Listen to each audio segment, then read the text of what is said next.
আরে দেখ দেখ, একটা ভিক্ষুক। চল চল বিটলু, ওর টাকাগুলো হাতিয়ে নি। হ্যাঁ হ্যাঁ, চল চল, ওর থালায় তো দেখছি ভালোই টাকা আছে। সাহায্য করুন, আমাকে 2 টাকা দিয়ে সাহায্য করুন। আমাকে 2 টাকা দিলে 200 টাকা পাবেন। যে যা পারেন তা দিয়ে সাহায্য করুন। শুনেছিস বাবলা, ভিক্ষুকটা কি বললো? আরে হ্যাঁ রে হ্যাঁ, সবই শুনেছি। চল মজা নেওয়া যাক, তবে তার আগে আমাকে 2 টাকা ধার দে। সবের মধ্যে আবার টাকা ধার চাচ্ছিস কেন? আরে এত কথা না বলে দে তো, তোকে একটু পরে 10 টাকা দিচ্ছি। তুই দেখছি আমাকেও বোকা বানাচ্ছিস বাবলা। আরে ভাই দে না, টাকাটা দিয়ে দিচ্ছি তো। বিটলু তার পকেট থেকে 2 টাকা বের করে বাবলার হাতে দেয়। বাবলা টাকাটা নিয়ে ভিখারির থালায় দান করে। এই নিন ভিখু আঙ্কেল, 2 টাকা নিন। বেঁচে থাকো বাবা, বেঁচে থাকো। তোমাদের জন্য দোয়া করি। ধন্যবাদ ভিখু আঙ্কেল। আরে বেটা, পরে ধন্যবাদ দিস। নে এবার গুনে গুনে 200 টাকা নিয়ে নে। এ কি করছো বাবা? আমার টাকা তোমরা কেন নিচ্ছ? রেখে দাও বলছি, রেখে দাও। তোমার টাকা কেন আমরা নেব? আমরা তো আমাদের ভাগের টাকাই নিচ্ছি। তোমাদের টাকা মানে? তোমাদের টাকা কি করে হয়? তোমরা তো মাত্র 2 টাকা দিয়েছো। এই যে নিয়ে নিলাম আমাদের 200 টাকা। তুমি তো বলেছিলে 2 টাকা দিলে 200 টাকা দেবে, তাই তোমার কথা মতোই 2 টাকা দিয়ে 200 টাকা নিয়ে নিলাম। এই বিটলু, চল বাড়ি চল। এই চোর, চোর আমার টাকা নিয়ে চলে যাচ্ছে, চোর। ভিখারির কথা শুনে কয়েকটা লোক বাবলাকে ধরে নিয়ে আসে। এই বেটা, ভিখারির টাকা চুরি করেছিস কেন? দে ওর টাকা ফেরত দে। কি বলছেন কাকু? আমি কেন ওর টাকা চুরি করব? সে আমাকে বলেছে 2 টাকা দিলে 200 টাকা পাবো। কি ভিকু কাকু, এ কথা বলেননি আপনি? আপনি কি সত্যি এই কথা বলেছেন? হ্যাঁ বাবা, বলেছি। তবে দেখেছেন কাকু, সে হ্যাঁ বলেছে, তাই আমি তার কথা মতো 2 টাকা দিয়ে 200 টাকা নিয়েছি। বলুন, এটা কি চুরি হলো? না তো, তুই তো ঠিক কথাই বলেছিস। এই বেটা ভিখারি, তুই মানুষকে যদি কখনো মিথ্যে অপবাদ দিস, তোকে এই গ্রাম ছাড়া করে দেব। এরপরে সবাই চলে যায়। ভিখারি তার কষ্টে 200 টাকা হারিয়ে কাঁদতে থাকে। কি হয়েছে ভিখারি আঙ্কেল? আপনি গাছের নিচে বসে কান্না করছেন কেন? আর বলো না, সব জায়গায় আমার দুঃখ। খোদা আমার কপালে এই বুঝে লিখে রেখেছে। আল্লাহ যা করে আমাদের সবার মঙ্গলের জন্যই করে। হয়তো সামনে আপনার জন্য আরো ভালো কিছু অপেক্ষা করছে। ভালোর জন্য? আমার ভালোর জন্য কিছুই নেই গো মা। আজ 2টো ছেলে আমার ভিক্ষে করা 200 টাকা ছিনিয়ে নিয়ে গেছে। তুমি জানো না কত কষ্টে আমি ওই টাকা পেয়েছিলাম। এখন আমি কি খাবো, কি খেয়ে বেঁচে থাকবো? ও, তাহলে এই কথা। আচ্ছা, আপনি আমাদের বাড়ি চলুন। আমার মা আজ মুরগির ঝোল রান্না করেছে। ভিখারিকে নিয়ে সেতু তার বাসায় যায়। সেতু তার মাকে ভিখারির কথা খুলে বলে। ও, তাহলে এই কথা। আচ্ছা সেতু, তুই তাকে নিয়ে বস, আমি খাবার নিয়ে আসছি। সেতুর মা ভিখারিকে খাবার খেতে দেয়। ভিখারি পেট পুড়ে খেয়ে নেয়। আজ তাহলে আসি মা। হ্যাঁ আঙ্কেল, আবার আসবেন কিন্তু। হ্যাঁ ভাই, যখন আপনার খিদে পাবে তখনই চলে আসবেন। ভিখারি চলে যায়।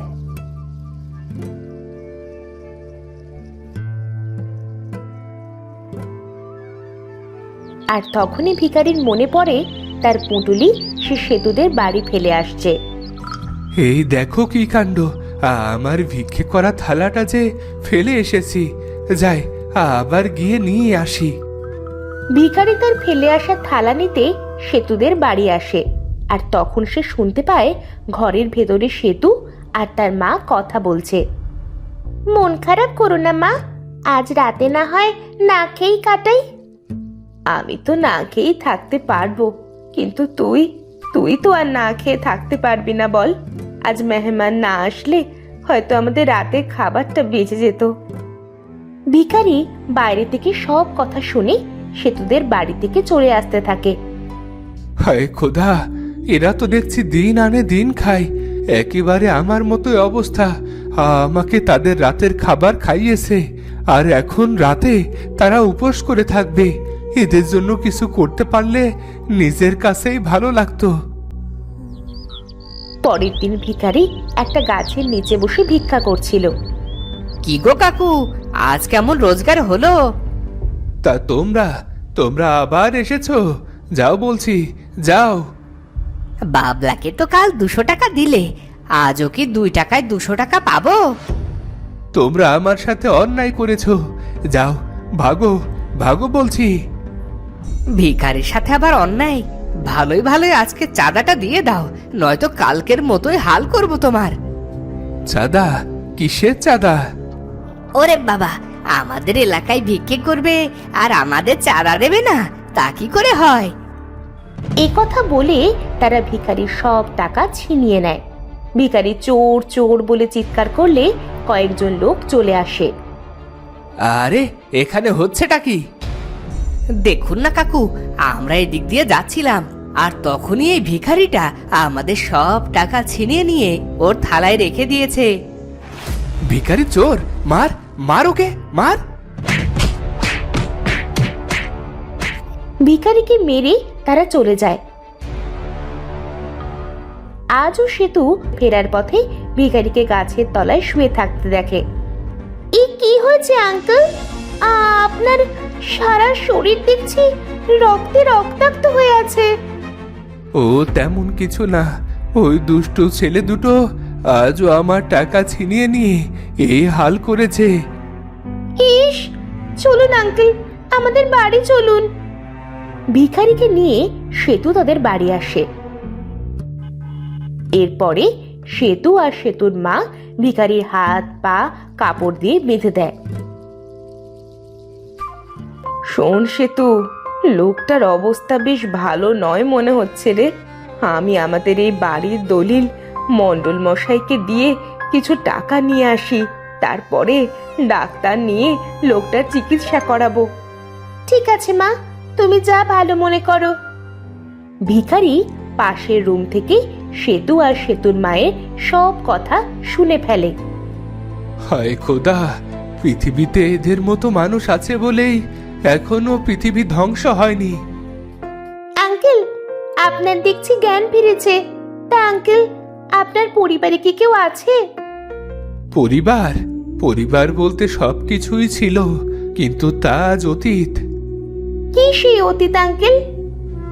আমি আজ ভিখারি হলেও আগে আমি ভিখারি ছিলাম না। বিলেত দেশে প্রায় 30 বছর কাটিয়ে বউয়ের কাছে অনেক টাকা পাঠিয়েছিলাম। একদিন বিলেত শেষে দেশে এসে শুনি বউ আমার সব টাকা পয়সা নিয়ে অন্য আরেকজনকে বিয়ে করেছে। এদিকে অনেক বছর বিলেতে কাজ করতে করতে আমি অনেক কঠিন রোগে আক্রান্ত হয়ে পড়ি। এর জন্য আমি আর কাজ করতে পারি না, তাই সেই ভিখারির পদ বেছে নি। আপনার দেখছি আমাদের চেয়েও খারাপ অবস্থা। তোমাদের অবস্থা কি সেটা বলো?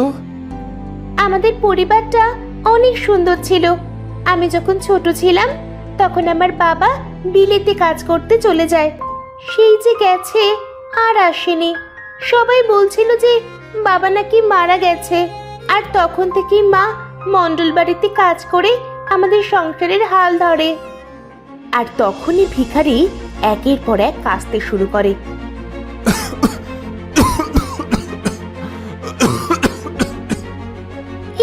কি হলো? আপনি কাশছেন কেন? আমার মনে হয় আগের রোগটা আবার বেঁকে বসেছে। আপনি অপেক্ষা করুন, আমি এক্ষুনি ডাক্তার নিয়ে আসছি। সেতু ভিখারির অবস্থা কঠিন দেখে ডাক্তার আনতে চলে যায়।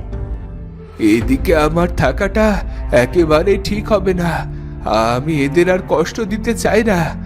আমার এখনই এখান থেকে চলে যাওয়া উচিত।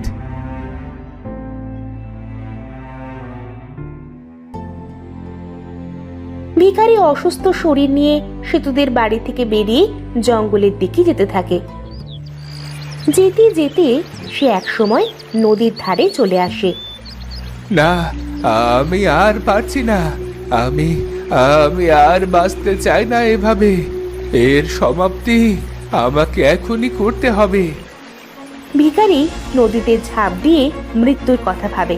সে নদীর কাছে যায়, আর তখন তার পায়ের কাছে একটা বোতল ভেসে আসে। আরে, এটা তো অনেক সুন্দর বোতল। ইস, এটা যদি সেতুকে উপহার দিতে পারতাম। ভিখারি বোতলের মুখ খোলে, আর তখনই তার সামনে এক বিশাল বড় দানব চলে আসে। কে কে আমাকে 7 বছর পর মুক্ত করলো? কে কে সে? আমি আমি এক সাধারণ ভিখারি, কিন্তু আপনি কে? আমি এক অভাগা জিন, যে নিজের একটা ভুলের কারণে এই পৃথিবীতে বন্দী হয়েছিলাম। কিন্তু তুমি আমাকে মুক্ত করলে। বলো বলো, তোমার কি চাই? আমি তোমার 3টি ইচ্ছে পূরণ করব। শেষ জীবনে নিজের জন্য কিছুরই প্রয়োজন নেই, কিন্তু সেতু ওর জন্য চাইতে পারলে মরেও শান্তি পাবো। বলো বলো, তোমার 3টি ইচ্ছে বলো ভিখারি। আমার প্রথম ইচ্ছে হলো সেতুর বাবাকে তার কাছে ফিরিয়ে দাও। হয়ে গেছে, সেতুর বাবা ফিরে এসেছে। সেতু, সেতু কোথায় তুই? তাড়াতাড়ি এদিকে আয়, দেখে যা মা, তোর বাবা ফিরে এসেছে। বাবা! আমার লক্ষ্মী সোনা সেতু। হ্যাঁ ভিখারি, এবার তোমার দ্বিতীয় ইচ্ছের কথা বলো। আমার ইচ্ছে শেষ হলে কোনো কষ্ট ছাড়া মৃত্যু দিও, যাতে কেউ আমার লাশ আর খুঁজে না পায়। হয়ে যাবে, এবার তোমার শেষ ইচ্ছে বলো। সেতুর মনে যে প্রথম আশা রয়েছে সেটা তুমি পূরণ করে দাও। ওর মনের প্রথম ইচ্ছাটা তুমি পূরণ করে দিলে আমার মনেও যে শান্তি আসবে। শেষ, দ্বিতীয় ইচ্ছে অনুযায়ী এবার তোমার মৃত্যুর পালা। দানব তার জাদু শক্তি দিয়ে ভিখারিকে ভস্ম করে দেয়, আর দানবও হাওয়ায় মিলিয়ে যায়। বাবা, আজ আমি অনেক খুশি। ভিক্ষুক আঙ্কেল, কোথায় তুমি? ফিরে এসো, দেখে যাও, আমার বাবাকে দেখে যাও। ভিখারির শেষ ইচ্ছে পূরণ হলো, এবার আমি দায় মুক্ত। আর সাথে সাথেই সেতুদের বাড়ির সামনে ভিখারি আবার এসে পড়ল। বাবা, মা, ওই দেখো ভিক্ষুক আঙ্কেল। তো বন্ধুরা, ভিডিওটি কেমন লাগলো? যদি ভালো লাগে চ্যানেলটি সাবস্ক্রাইব করে বেল আইকনটি বাজিয়ে দিও। দেখা হচ্ছে পরের ভিডিওতে। ধন্যবাদ।